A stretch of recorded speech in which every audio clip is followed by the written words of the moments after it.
Kay Parpan. Thinking players si ano, Si LA, ano no, simpleng-simple no.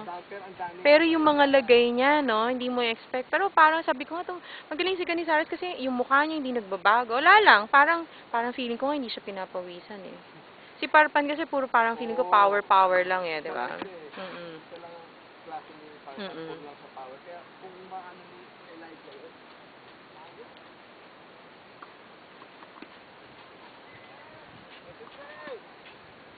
pero yung level talaga ng mga yun, malayo talaga dito. Ano na yun, yung mga Deo yun. Ah. Mga Deo, mga Argo, level yun. Next year tayo.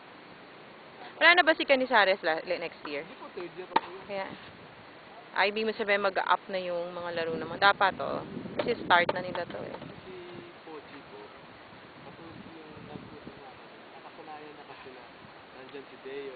Parang may, ano siya, may comfort zone. Tapos parang yung nag-decision nga, first time niya nag-decision niya sa St. Denis. Ang sa hirap panalo na pag-decision.